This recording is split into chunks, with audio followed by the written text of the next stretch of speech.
6h15, nous ouvrons le kiosque d'Europe 1. Thomas Soto. Le kiosque d'Europe 1 et toutes ses plumes. Marion Calais pour les régions, Jean-Philippe Ballas pour la presse internationale, Axel de Tarlet pour la une de l'Écho et Eva Rock qui est revenu, qui est toujours devant la télé. Bonjour à tous. Bonjour Thomas. On commence avec vos quotidiens nationaux, avec le pape en une du Figaro. 2 ans après le moment de vérité du pape François. En 2 ans, l'hyperactif premier pape argentin a déjà bouleversé l'Église, écrit le Figaro, en martelant sa volonté de réformer la curie romaine et en appelant de ses voeux une révolution de la tendresse. Aujourd'hui en France, nous intrigue avec cette accroche de une. Valérie Trierweiler le gifle, il porte plainte. L'ancienne compagne du chef de l'État a giflé hier un jeune homme qui lui demandait des nouvelles de François. Ça s'est passé dans une brasserie du 15e arrondissement de Paris. Direct Matin fait de la politique, de la vraie, l'appel à l'union de la gauche. Illustration dans Libération. On apprend que François Hollande veut s'offrir les Verts. Il veut faire entrer leur patronne Emmanuel Cos au gouvernement. Quitte, écrit Libé, à déstabiliser les écologistes.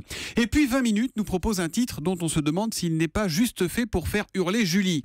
My Franglish is rich. Car oui Julie, c'est un fait, nous parlons tous le franglais. Un article dont l'auteur nous dit qu'il a été écrit dans un open space, sous deadline. C'est quoi la deadline ? C'est de leur limite, la deadline. Voilà. Par une journaliste un peu speed. C'est quoi un peu speed ? Un peu énervé. C'est le contraire de rapide, vous. Pas la peine de hurler. 20 minutes nous rappelle que 12 à 14% des mots français sont d'origine étrangère. L'italien nous en a donné plus de 600. Le germanique, plus de 500. L'arabe, plus de 200. D'où cette conclusion, Julie ? So what ? À la une des régions, Marion Calais, quelles sont les unes les plus marquantes dans la presse quotidienne régionale ce matin ? Manuel Valls speaking dans le quotidien L'Union à l'occasion de sa venue à Laon, dans l'Aisne, pour le comité interministériel à la ruralité, avec notamment cette annonce, toutes les zones blanches, les zones où on ne capte pas le téléphone portable, doivent avoir disparu dans 18 mois. À la une aussi, Philae sur sa comète, que les ingénieurs toulousains vont réveiller, nous dit la Dépêche du Midi. Dans le Progrès, des cercueils vides au Panthéon. Les familles des résistantes Germaine Tillon et Geneviève de Gaulle-Antonios ne souhaitent pas que leur corps soit déplacé. Et puis sortez vos cannes à pêche.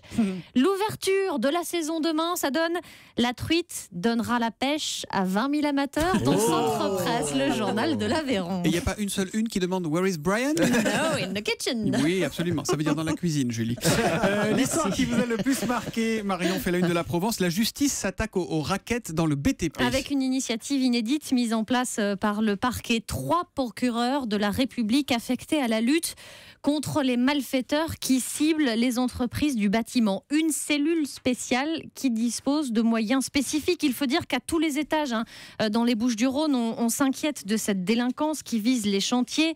Question d'image, bien sûr, ça alimente le Marseille bashing. Question économique aussi. L'an dernier, les vols sur les chantiers auraient représenté 50 millions d'euros. Il y a même des entreprises qui, face à ces vols, sont obligées de mettre en place des services de gardiennage spécifiques. Par exemple, l'une d'entre elles, 800 000 euros pour des travaux qui ont duré 36 mois. On n'est que dans la région PACA, on est d'accord. On est dans les Bouches-du-Rhône seulement. On est un seul uniquement pour d'euros. le BTP des Bouches-du-Rhône. Et hier, le patron du secteur faisait le point en donnant des exemples assez ahurissants qui sont cités par la Provence, notamment ce chef de chantier enlevé, placé dans le coffre d'une voiture dont les occupants se sont ensuite lancés dans un rodéo avant de le ramener. Un autre qui s'est retrouvé avec un pistolet dans la bouche parce qu'il n'avait pas donné satisfaction à ceux qui le sollicitaient. Voilà, enquête édifiante à lire dans la Provence ce matin.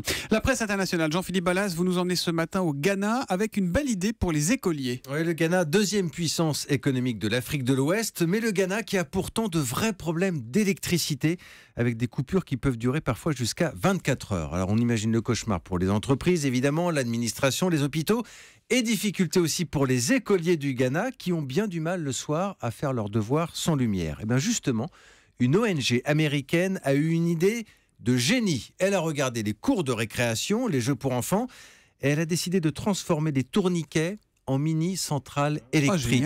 Simply incredible, Julie. Ça va plaire à Jean-Louis Borloo qui veut électrifier l'Afrique. Absolument. Exactement. Alors, j'ai lu ça dans un reportage de l'AFP qui a été repris par de nombreux médias à travers le monde, notamment le site de Jeune Afrique.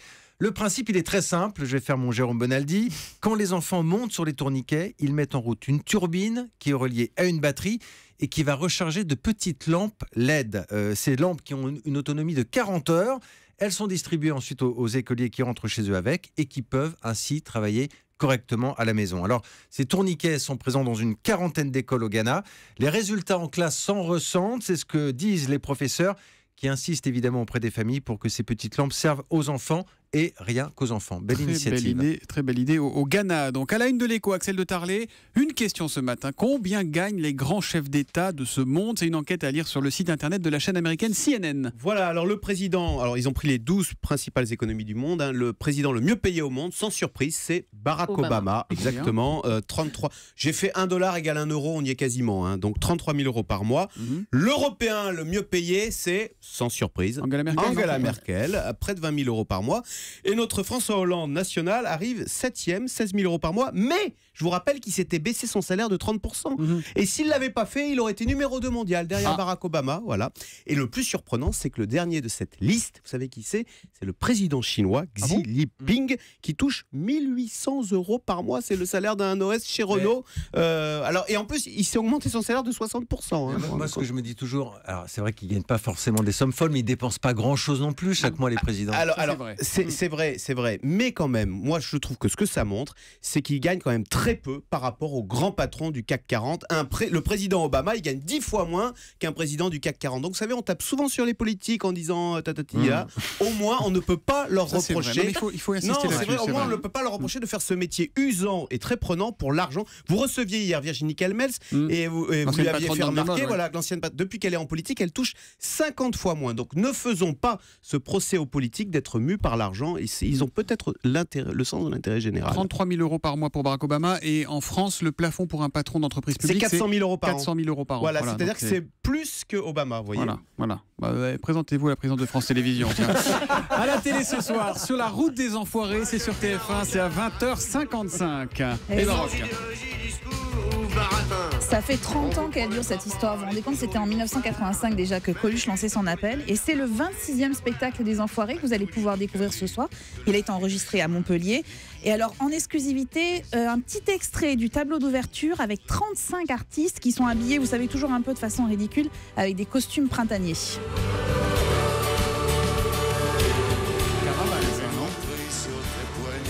C'est une chanson de qui? Le Raphaël. Non. Cabrel. Eh oui, Francis Cabrel. Eh oui.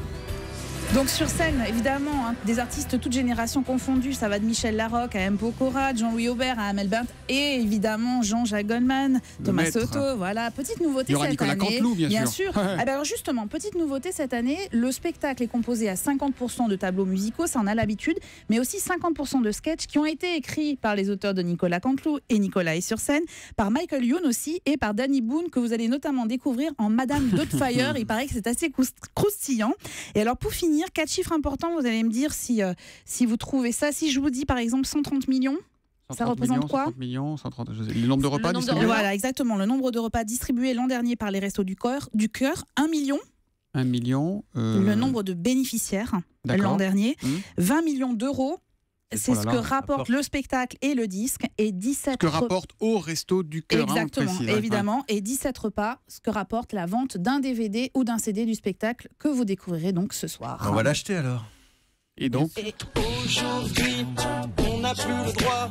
Comme disait Coluche. On compte sur vous. Exactement, la soirée des Enfoirés, sur la route des Enfoirés sur TF1 à 20h55, pour du plaisir, de la générosité et en finir avec les polémiques qui n'ont aucun intérêt. Rideau sur le kiosque.